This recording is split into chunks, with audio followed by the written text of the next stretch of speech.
Ini itu sudah hampir 37 aplikasi yang bisa kita integrasikan. Baik itu layanan kependudukan, kesehatan, pendidikan dan sebagainya. Dan masuk juga berkaitan dengan pertukaran data berkaitan dengan kemiskinan dan sebagainya. Nah ini sudah tidak bisa kita pungkiri lagi menjadi tugas dan amanat yang diberikan oleh pemerintah pusat kepada kita juga, Perpres berkaitan dengan SPBE. Saya setuju aja, tapi dalam artian memang kalau dia sampai ke menimbulkan friksi sosial dan sebagainya yang lebih besar ya memang harus pidana sesuai dengan undang-undang yang ada. Tapi dalam artian bahwa kita harus masyarakat luas harus diedukasi. Ya, itu yang paling penting sebenarnya.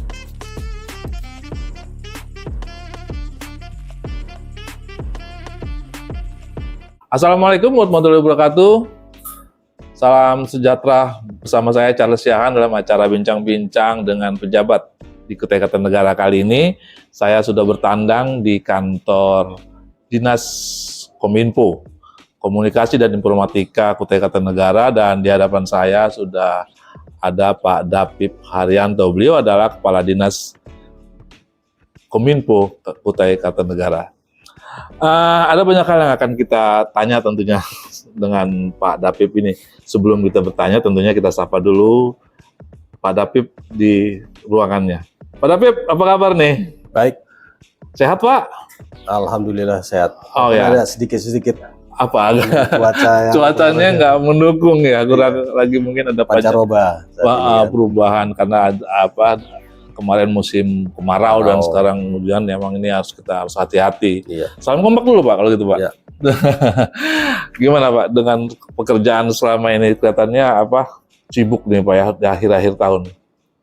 Iya, kalau akhir tahun biasa rutinitas pasti sibuk ya. Dengan posisi yang saat ini tentunya kita juga harus bisa menyelesaikan kegiatan itu targetnya kan 100%. Dan kita buru-buru dengan waktu juga dengan beberapa strategi yang kita harapkan mungkin penyerapannya bisa maksimal lah untuk kinerja kita.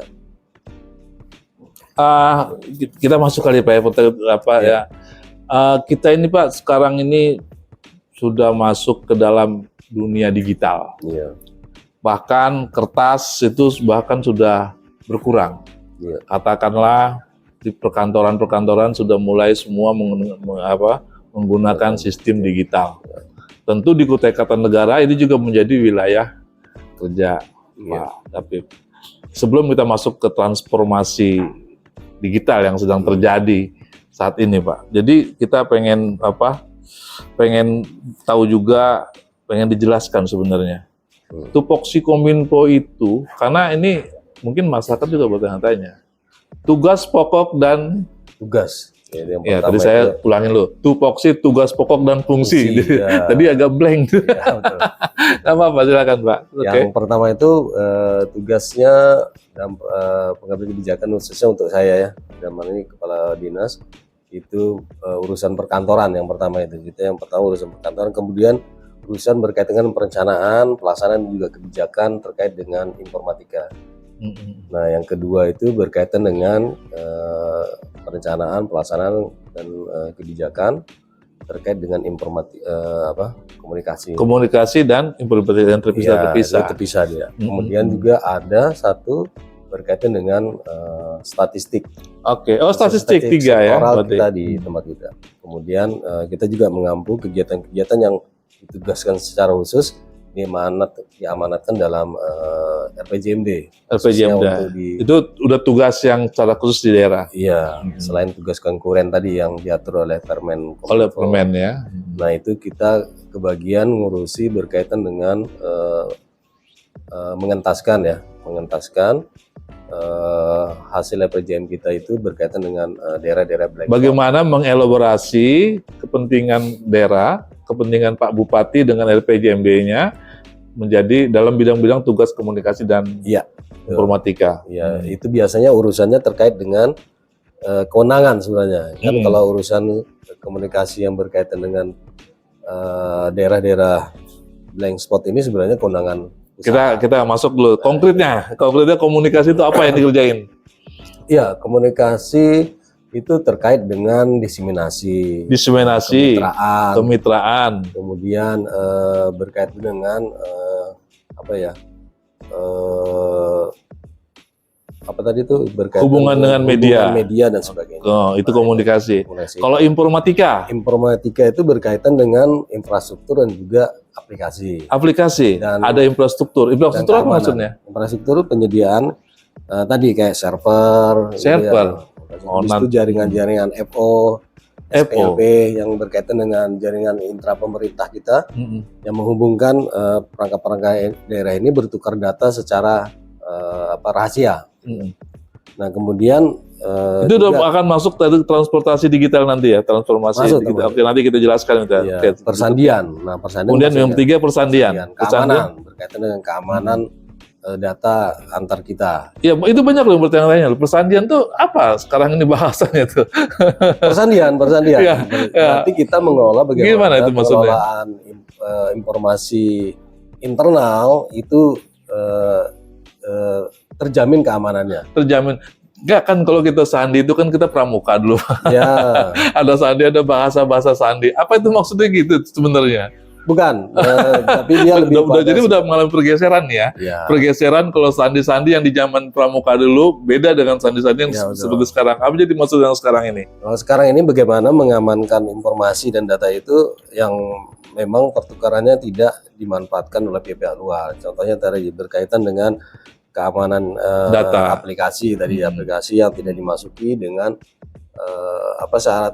saat ini kan yang banyak Iya, setahun ini iya. adalah judi online. Judi online. Data-data yang kependudukan yang tidak bisa Oke. tidak sembarang bisa diambil oleh dimanfaatkan oleh orang yang tidak bertanggung jawab. Nah itu salah satu. Kemudian data-data pajak dan sebagainya. Nah itu juga kita juga melakukan beberapa kegiatan yang berkaitan dengan keamanan. Data pemerintah yang termasuk yang menyangkut soal pembayaran pajak apa gitu atau KTP yang harus dilindungi. Iya. Berarti memang harus termasuk pertahanan itu juga kerjaan Bapak ya. Iya, bukan pertahanan sih. Dalam artian Ya kan begini. pertahanan Pak. Ya. Kalau diserang sama hacker gimana? Ya, dalam artian ya ini nanti kan yang berpengaruh terhadap sisi layanan. Contohnya aplikasi online kependudukan contohnya. Ya. Kalau kita di-hack, Ya, kan tentunya mengganggu proses pelayanan. ya Bapak Akhirnya orang manual lagi kan. Bapak menjaga itu supaya jangan dihack. Iya. Pertahanan dong berarti. Kita sifatnya preventif juga. Preventif. Contohnya memberikan edukasi kepada perangkat-perangkat daerah terhadap proses bagaimana mereka mengamankan aplikasinya secara preventif. Contohnya seperti itu. Ataupun kita mendapat informasi berkaitan dengan mungkin ada serangan, kita udah sampaikan kepada perangkat daerahnya yang bersangkutan bahwa tolong Anda lakukan langkah-langkah seperti ini untuk meminimalkan mungkin proses tadi kejadian mungkin dampaknya terhadap proses pemanfaatan aplikasi yang masing-masing perangkat daerah. Iya, saya membayangkan bahwa tugas ternyata dari Kominfo termasuk diantaranya menjaga bagaimana server supaya tidak dihack. Berarti kan cukup banyak itu, Iya. Pekerjaannya itu tidak nampak. Tidak nampak. Tapi sebenarnya kita 24 jam. 24 jam karena harus dijaga itu. Bagaimana orang-orang jahat yang sekarang ada di dunia maya tidak sampai masuk ke server Pak yang dijaga oleh server kita. Kekuatannya sebenarnya mana nih kalau boleh tahu? Kita juga membangun kerjasama dengan Badan Sandi BSSR negara di Jakarta. Itu dalam kaitan untuk pertahanan tadi. Iya, karena juga posisi ini kan juga tidak selalu itu melekat di kita gitu ya. Kan ada juga kita kan punya aplikasi umum juga punya aplikasi yang khusus. Kalau khusus itu biasanya dikembangkan oleh perangkat daerah masing-masing. Tapi ke aplikasi umum itu berasal dari pusat, aplikasi yang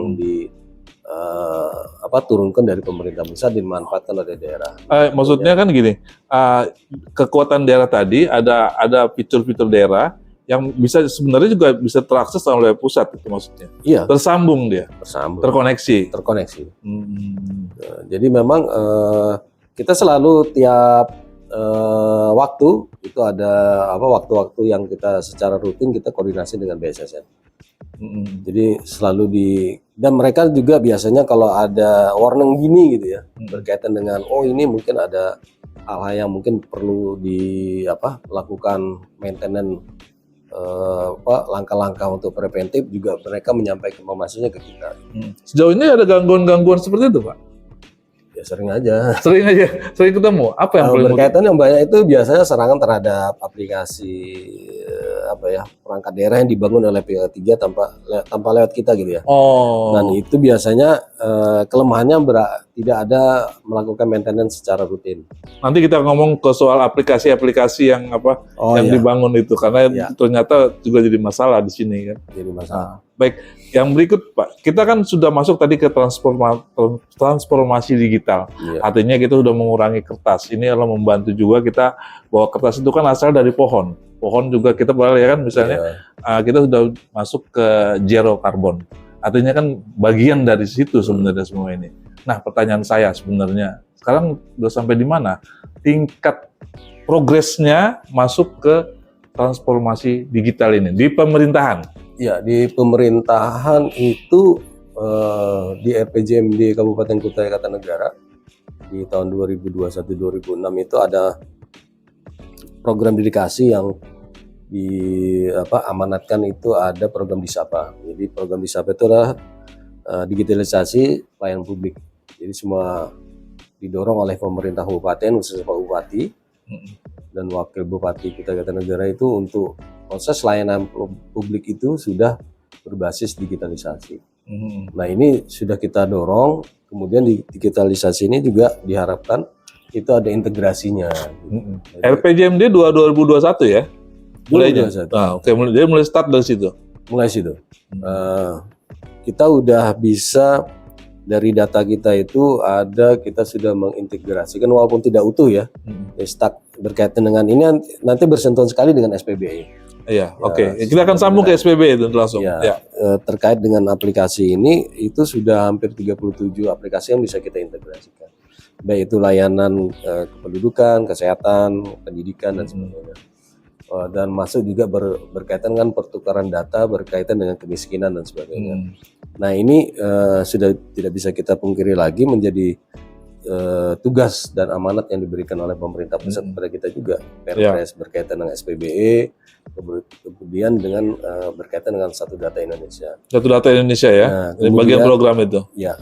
Nah untuk surat menyurat itu kita udah pakai aplikasi umum, namanya itu Srikandi. Jadi kalau surat itu tidak lagi teman-teman itu ngirim dari OPD perangkat daerah itu pakai surat pakai tangan basah. Ini gini. Saya tinggal buka aja di tab saya atau di PC saya itu kita mau disposisikan ke staf saya di bawah itu di sistem aplikasi Srikandi. Jadi sudah nggak ada, jadi sudah nggak ada yang pakai surat-surat ini, pakai surat-surat masih ada?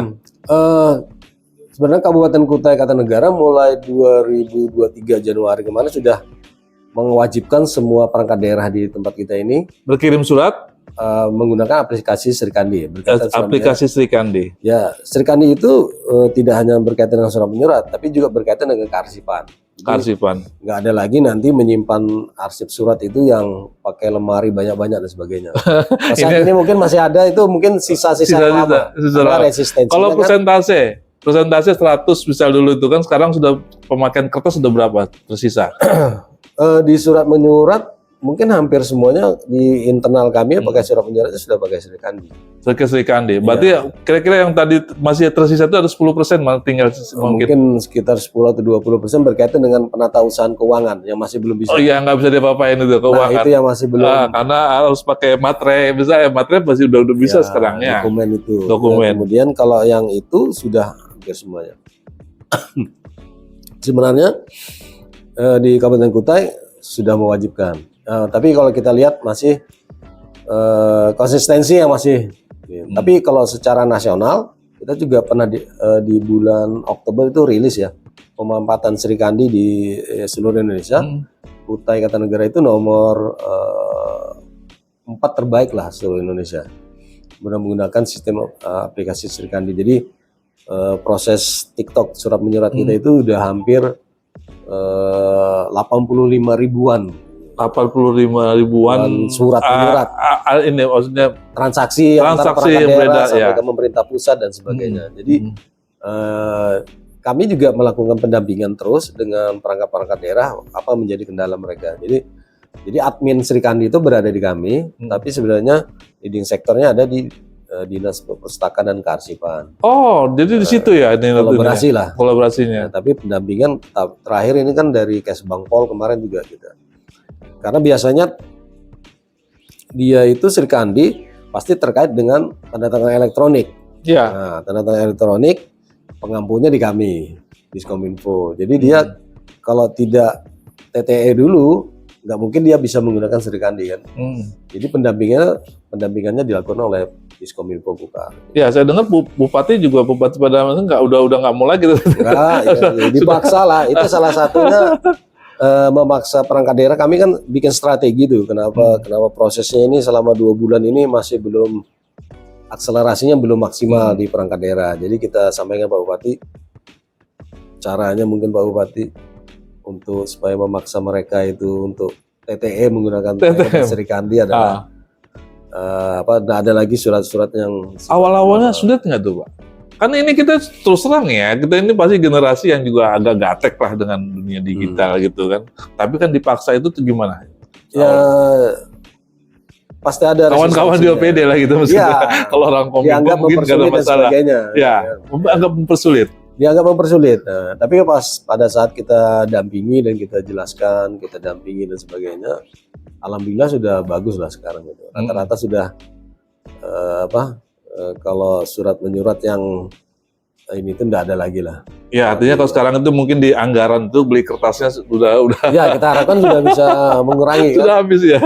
Kalau Jero nggak mungkin ya. Jero, karena masih yang memakai itu masih di keuangan ya. Iya, masih ada lah yang tetap harus pakai, terutama di bagian keuangan karena mengurus dokumen. Kecuali mungkin ada dari pemerintah pusat mungkin ya. Aplikasi atau gimana mungkin menganggap ininya legalitas berkaitan dengan hal itu. Tapi sebenarnya juga nggak ada persoalan sih sebenarnya ya mungkin ya. Nggak ada persoalan ya. Seharusnya gitu kan. Ya. Ya Pak, mungkin tadi ke SPB tadi kan sudah jelas tuh bahwa sebenarnya semua instansi ya sudah OPD sudah masuk dan kelihatannya sudah 80%, ya 80%. Kira-kira begitu Pak ya. Udah menggunakan SPB, artinya udah di dunia digital gitu kan. Iya. Yang berikutnya Pak, mungkin sekarang kita masuk ke konten-konten ini. Banyak kali kan konten unfaedah. Unfaedah, bahkan sudah mengkhawatirkan hoax gitu kan, atau misalnya fitnah-fitnah. Nah ini juga sebenarnya menjadi kadang-kadang masyarakat tuh taunya ini Kominfo kenapa sih nggak bertindak? Mungkin perlu dijelaskan bagaimana sih sebenarnya cara pandang masyarakat terhadap instansi Kominfo, kepolisian, dan ya stakeholder untuk sama-sama kan sebenarnya juga harus dijaga. Media maya kita ini dunia maya kita adalah milik kita bersama. Coba silakan Pak. Iya, memang kalau hoax ini, berita-berita hoax dan sebagainya mungkin di sisi kewenangan ya, mungkin kewenangan lebih banyak untuk kan di Kementerian Kominfo itu ada aplikasi berkaitan dengan tangkal hoax itu. Nah, di sisi pemerintah daerah kita lebih banyak pada sisi preventif dan edukatifnya, dalam artian memberikan informasi yang benar dan seimbang. Kemudian di sisi kita melakukan literasi edukasi ya berkaitan dengan bagaimana kita berperilaku yang baik terhadap media sosial dan sebagainya, agar mungkin informasi yang disebarluaskan itu tidak hoax ya, yang benar dan valid. Nah ini yang kita lakukan. Ini ke sekolah-sekolah, ke komunitas, kemudian juga ke perangkat-perangkat daerah juga kita sampaikan. Ada karena undang-undang ITE, undang-undang PDP juga kita sampaikan, karena ini penting sekali saya pikir. Jadi mungkin fungsi kita ini untuk bisa menangkal atau memberikan pendidikan yang bagus kepada masyarakat kita berkaitan dengan tidak mudah menyebarkan informasi yang tidak kita yakini kebenarannya gitu. Jujur Pak, mungkin pengamatan Pak Kadis Kominfo di Kutai Kartanegara, seberapa parah sebenarnya kondisi masyarakat kita merespon hoak itu? Artinya sudah adakah perubahan-perubahan perilaku misalnya terjadi? Saya pikir kalau munculnya kasus mungkin jarang ya. Jarang kasus. Berarti itu kan indikator Pak. Indikator Indikatornya tidak terlalu parah berarti kan? Berarti tidak terlalu parah. Jadi memang saya lihat kami juga pernah beberapa kali koordinasi dengan pihak kepolisian ya. Kepolisian berkaitan dengan minta pendampingan berkaitan dengan ada pengaduan berkaitan dengan tadi berita yang tidak benar. Iya. Nah itu memang kita lakukan, cuma 1-2 kali lah. Tapi itu tidak mengarah pada proses pidananya gitu. Karena ini yang kita harapkan juga mungkin ini bisa jadi pembelajaran pada saat kegiatan-kegiatan yang melibatkan berkaitan dengan literasi ini juga kadang-kadang kita juga minta narasumber dari pihak kepolisian dan sebagainya. Jadi sama-sama kita berkolaborasi, bagaimana kita bisa menjadi penangkal lah maksudnya berkaitan dengan hoak ini yang kadang-kadang juga bisa menimbulkan kecemasan sosial, kecemasan Pak. Banyak sekali yang dirugikan kalau akhirnya ada perundungan, ada macam-macam. Benar. Ya, artinya sekarang Bapak setuju berarti Pak, edukasinya yang dilakukan atau literasinya itu seperti misalnya katakanlah terjadi kasus hoak yang pengiriman mungkin tidak sengaja, itu setuju saja polisi harusnya bertindak lebih cepat. Iya, sebenarnya ya. Pengamanan hukum ya. Iya. Artinya itu lebih bagus. Artinya karena gini, kadang-kadang ada dualisme pendapat. Sebenarnya kalau misalnya katakanlah di Tenggarong ada yang pakai media sosialnya Facebook, kelihatan bahwa dia melakukan fitnah, hoak, macam-macam itu, ya polisi cepat aja bertindak, tidak harus ditahan. Tapi cukup misalnya diperingatin, kemudian dia membuat postingan lagi bahwa saya minta maaf, dia lebih preventif. Itu bagaimana?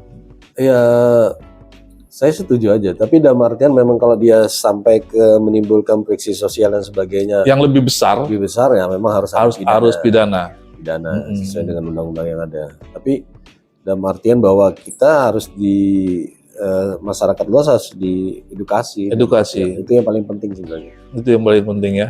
Ya itu cocoklah kita nih pendapatnya. Ya. Cocok itu Pak. Karena memang itu sering pertentangan. Saya kan main mengusulkan juga supaya misalnya kayak katakanlah Polda. Sekarang kan kalau ngurusin hoak ini Pak, pasti laporannya ke Jakarta Pak ya. Ya. Iya kan ke nasional. Ya. Misalnya, kenapa nggak misalnya katakanlah kalau terjadi di Tenggarong seberang misalnya, kan ada polsek lebih cepat. Nah struktur ini belum sampai di polisian kita, di Polri kita. Waktu itu saya dengan Polri mengusulkan seperti itu supaya unsur kalau kurang personil ya gandeng tokoh-tokoh atau yang di masyarakat lokal untuk memantau media sosial kita, tidak harus ditahan. Iya. Setuju tuh? Setuju saya. Sebenarnya di Polda itu ada namanya unit cyber ya. Unit cyber di Polda. Kebetulan subdit apa itu ya? Iya, di subdit dia betul dia. Kebetulan itu sama-sama waktu saya jadi camat, beliau itu jadi kapolseknya gitu. Jadi sempat juga itu diskusi berkaitan dengan itu kan. Dan artinya memang penting kita meliterasi, memberikan edukasi kepada seluruh masyarakat. Jadi kan, contohnya kalau dia terputus tidak nge-share hanya berapa orang kan dia menjadi masif dia kan. Iya. Jadi memang pentingnya tadi harus melihat ini benar apa enggak. Jadi jangan mudah-mudah nge-share tanpa melihat isi konten dan sebagainya. Dan itu juga diyakini bahwa apa yang kita share itu tidak menimbulkan dampak yang negatif terhadap yang lain. Saring sebelum sharing. Ya, saring sebelum. Oke Pak, saya mau kasih jawab quiz yang berikutnya ya Pak. tapi jawabnya singkat aja. Wais. ini satu, biasanya kita begitu Pak di podcast ini. Iya, iya. Saya tanya dengan cepat Pak ya, televisi digital atau analog? Digital. Digital. Tanda tangan basah atau elektronik? Elektronik. Pakai uang kontan atau uang digital? 50-50 ya. Oke, mungkin ada penjelasan yang tadi dari 3 pertanyaan itu sedikit. Yang pertama tadi apa ya? Yang pertama tadi televisi digital atau analog? Analog. Oh iya, sudah. Kita nggak bisa lagi menghindar. Kalau Nggak pakai bisa. analog nggak bisa nonton TV gitu. Sekarang sudah sampai di mana di Kutai Kartanegara ini? Program itu. Saya pikir mungkin kemarin ada putus ya. Maksudnya memang kita kritisi dulu. Maksudnya program ini ada bantuan sampai ke pemerintah daerah dan sebagainya. Tapi kan berjalan waktunya juga karena masyarakat dipaksa juga secara mandiri untuk berpindah Ke digital. digital ya mau mau gitu. Tapi intinya ya saat ini di mana-mana sudah nonton TV-nya. Distribusinya sudah bagus di 18 kecamatan, 20 kecamatan sekarang. 18, ya 20 kecamatan. 20 kecamatan sekarang distribusinya gimana? Ya, Dengan distribusi, maksudnya siaran televisi digitalnya? Ya sudah. Rata-rata di kampung-kampung juga sudah pakai speed digital itu untuk nonton TV-nya. Sudah tercover semua ya? Tercover semua. Dan banyak channelnya. Ada yang cuma berapa gitu ya. Oh enggak, ini enggak, belum rata ya. Tetapi Belum sebenarnya yang sudah cukup aja itu. Cukup lah untuk ini kan. Ya, oke. Baik, makasih Pak David Haryanto, Kepala Dinas Komunikasi dan Informatika Kutai Kartanegara atas bincang-bincang selama lebih 30 menit. Iya. Kita sangat terhormat bisa berwawancara di sini dan kita akhiri acara kita Pak. Pendengar sekalian atau pemirsa sekalian, bahwa sekarang kita sudah masuk teknologi yang sudah direlakan, tetapi tentunya semua memerlukan kebijakan, memerlukan memerlukan kita supaya juga bijak dalam melihat kemajuan teknologi itu. Nah, terima kasih Pak, sekali lagi Pak David Haryanto telah menemani acara wawancara kita pada hari ini. Wassalamualaikum warahmatullahi wabarakatuh. Waalaikumsalam. Salam kompak lagi Pak.